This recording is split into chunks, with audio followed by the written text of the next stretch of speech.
bienvenue à tous sur votre chaîne Apprendre le français avec Jalel. En fait, aujourd'hui, on va continuer sur l'étude de notre roman La boîte à merveilles d'Ahmed Safraoui. En fait, on est arrivé sur le 11e chapitre, chapitre 11. Donc, tout simplement, le chapitre 11, c'est le chapitre du bonheur, de la joie. C'est le bon rythme, c'est la belle vie qui revient enfin.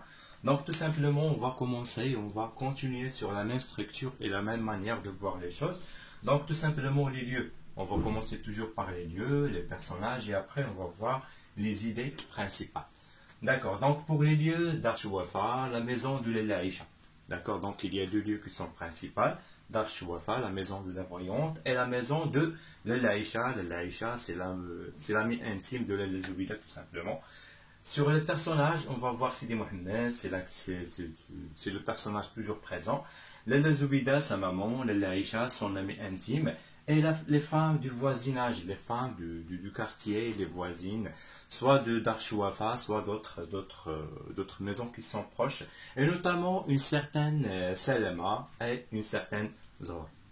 D'accord. Donc on va directement sur les idées principales. En fait, les femmes sont réunies chez Lella Aïcha pour parler de tout et de rien. Donc c'est une réunion purement féminine chez Lella Aïcha pour parler de beaucoup de sujets. Notamment le mariage, les maris, la vie quotidienne et tout cela. Donc, ils sont en train de papoter, de parler de tout et de rien. Ensuite, c'est Lalla Salama. Donc, en fait, c'est une femme qui s'appelle Salama. Donc, c'est un visage qui est essentiel du 11e chapitre. Salama, c'est la marieuse, tout simplement. En fait, c'est une tradition qui est très, très marocaine, surtout dans la ville de Fès. Il y avait ce qu'on appelle la marieuse. Donc, c'est une femme qui s'occupe, qui s'intéresse au mariage, tout simplement. Elle essaye de trouver des épouses pour le mariage, tout simplement. Donc, il est très, très proche des grandes familles ou bien des familles traditionnelles de Fès pour chercher des épouses pour leur fils, tout simplement. Donc, la marieuse, cette femme qui s'appelle Salama, elle demande pardon à Lella Aïcha. Enfin, il vient pour demander pardon à Lella Aïcha parce qu'elle était la cause de ce mariage de Moulay El-Arbi avec la fille du coiffeur, tout simplement. Donc, il demande pardon enfin. Elle devient amie avec Lella Aïcha qu'il ne connaissait pas très très bien.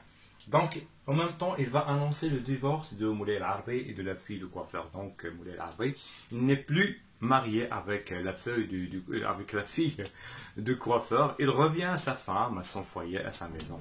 Donc, tout simplement. Le troisième point, c'est le partage de tous les propos.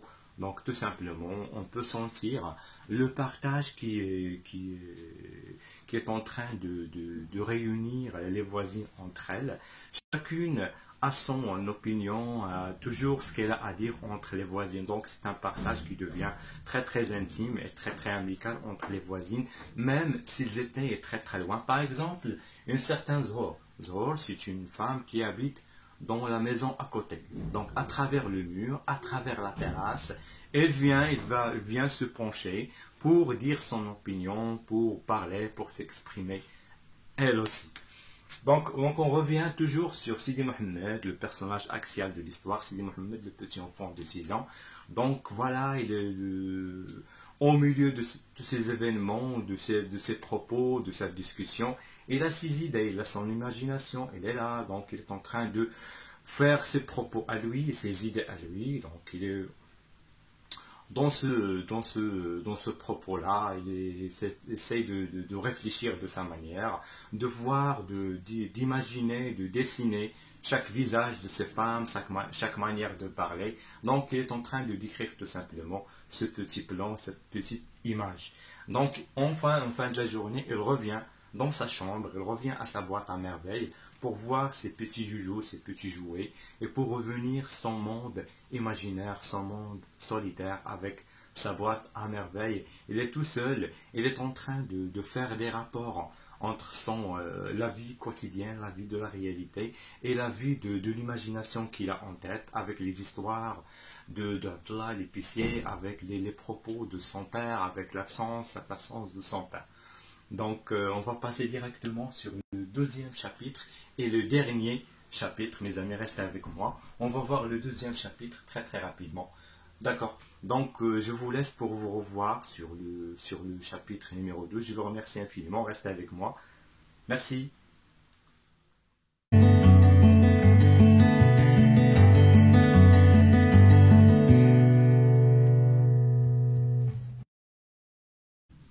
Donc, mes amis, on est revenu avec vous sur le chapitre 12, le 12e chapitre, pour voir bien évidemment la fin de cette histoire, la fin de ce récit d'Ahmed Safraoui. Donc, le chapitre 12, donc on va rester toujours sur la même structure, bien évidemment. Les lieux, c'est Darchouafa cette fois-ci, c'est juste l'espace de Darchouafa qui va contenir, d'une manière ou d'une autre, les événements du dernier chapitre. Les personnages, c'est des Mohammed toujours, ses parents, Driss, qui est apparu à nouveau, Driss le teigneux, l'employé de Mal Mabslam, et les voisins. Tout simplement, ce sont les voisins et les voisines qui auront une part sur cette partie.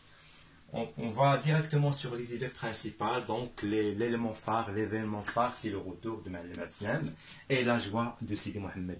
Donc, enfin, c'est la fin des moissons, c'est la fin des travaux au champ. Mal Mabslam qui revient à sa maison, son petit-fils et sa femme. Donc, c'est la joie, c'est la grande joie. De toute façon, c'est une joie qui sera, bien sûr, c'est une joie qui est partagée et les félicitations des voisins et des voisines. Donc c'est une joie, c'est du bonheur qui est partagé entre tout le monde. Donc ils sont au courant, que ce soit les voisins, les voisines, ils sont au courant de ce retour et viennent dire félicitations soit à Mme Aslam, soit bien évidemment à sa femme la Zoubida, pour lui dire voilà, à la Marocaine, etc.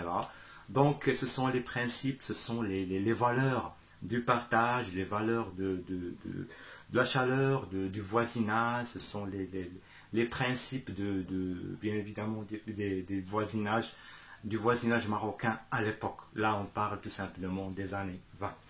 Sur le troisième point, rapidement, Malim Abslam et Driss qui discutent de tout. Donc Malim Abslam, il est sur le terrasse, c'est Driss de Teigneux qui vient le voir.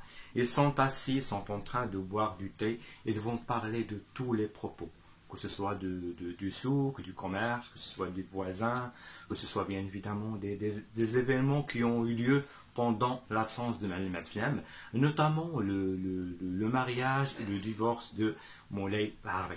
Le dernier point, Sidi Mohammed qui revient vers sa boîte et son monde solitaire.